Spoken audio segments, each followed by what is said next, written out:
Hello, everyone. Welcome back to Packers 101. And today we're going to be talking about something that everybody loves money.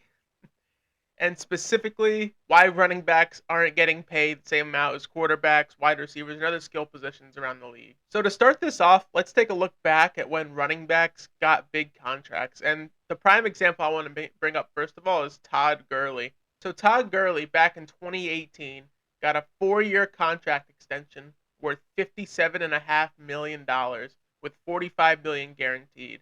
And back in 2018, that was a big contract, and that was supposed to end in the 2023 season, just coming up. But as we all know, Todd Gurley, he got hurt, and his production value, it was amazing to watch him in his prime. He dropped off heavily. It's just the truth, he did. And he got cut in 2020, just 2 years into that big contract.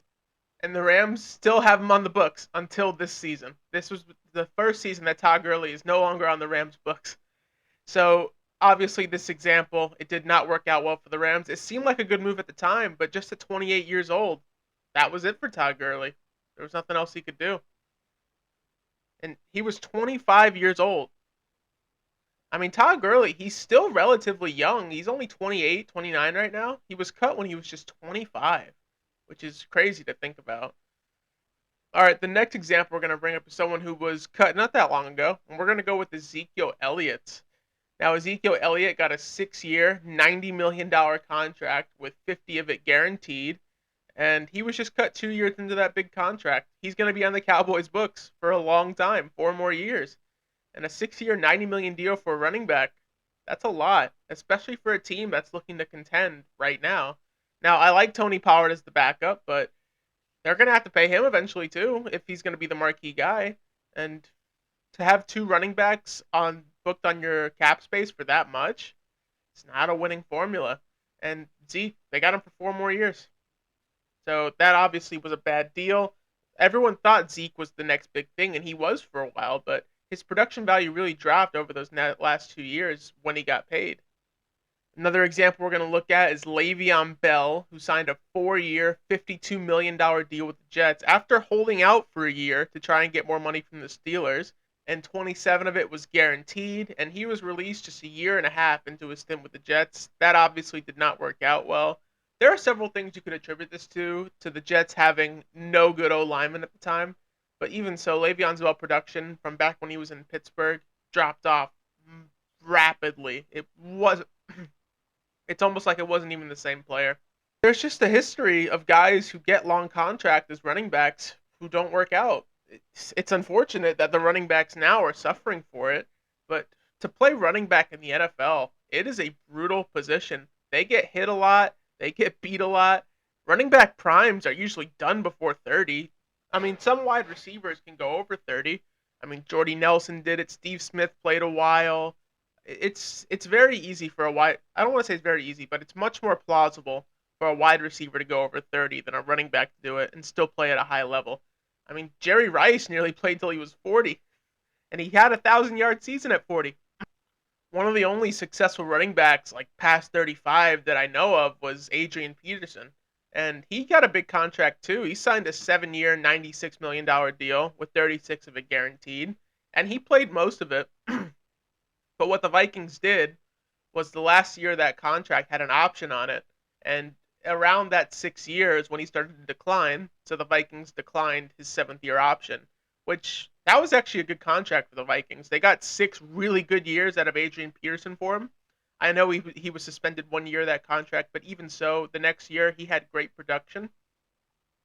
So I think that's going to be possibly a solution to this problem. I don't think that the running backs are going to be too happy about it, but I do see a lot of option years being added to running back contracts if, they want long-term security. And I know option years don't really accomplish that, but I don't see a way where teams decide to fork over big money long-term to running backs without having some kind of option or fail-safe in place. I've also heard, talking about making rookie running back contracts shorter so that they can get paid more in their prime. And I like the idea of that, but that's just going to lead to teams drafting running backs more frequently. So I don't think that's going to solve the long-term problem. But maybe I'm wrong. Who knows? Unforeseen consequences always happen with these kind of rule changes. But I don't think that I can understand where they're coming from with that idea. I don't think it's the way to go though. Paying running backs long term isn't always a bust. There are some times where it works out. I mean, the Packers paid Aaron Jones 4 years, 48 million, and he's played good for every single one of those years. Aaron Jones has definitely lived up to that contract. Christian McCaffrey, even though I know he's hurt a lot, he's living up to his contract right now. McCaffrey signed a 4 year, $64 million contract with Carolina in 2020. Now I know they traded him, but he's still doing great in San Francisco. Like he's killing it over there. He had an amazing year with, Brock Purdy at quarterback and that offense. McCaffrey was amazing. He's great as a receiver and as a runner. Now another running back that's getting paid well and doing well is running back Derrick Henry, who I think that in his prime was the best running back in the NFL. I think he still has an argument as the best running back in the NFL. He's entering the final year of his 4 year, $50 million extension, and it's safe to say Derrick Henry definitely earned all that money. Now, I'll be curious to see what they give Henry after this year because he's 29 right now. Running backs usually don't go past 30, or if they do, they're not as good. So I'll be curious to see what they pay him. That he has been loyal to Tennessee and he has been that team's rock. So I think they're going to give him a good deal. But again, we'll have to see. I think what's going to end up happening, like I said earlier, is there's just going to be so many options on contracts that long-term deals really aren't going to be long terms. They're going to be built with an out. The Packers even did it with Aaron Jones in that 4 year, $48 million deal. They had an out after 2 years in to cut him and save a lot of money because a lot of it was incentive based, so they could get it off the books if they cut him. But Jones lived up to that contract, so that worked out for both sides. So yeah, it'll be interesting to see over these next few years what kind of extensions running backs get. I know they're fighting for more long-term security, but I just don't think teams need a marquee running back like they used to win the Super Bowl. I mean, the Chiefs did it with Pacheco, Jerick McKinnon, and Edward-Helaire. I mean, none of those guys are bell cow running backs, but they won anyway. The Patriots did it many years with a running back by committee situation. I can't remember the last time a team with like a true marquee bell cow running back won the Super Bowl. So they're just not getting paid as serious as quarterbacks and wide receivers or even O linemen. Some O linemen make more than running backs, which I can get because pass and run protection is very important to winning a Super Bowl.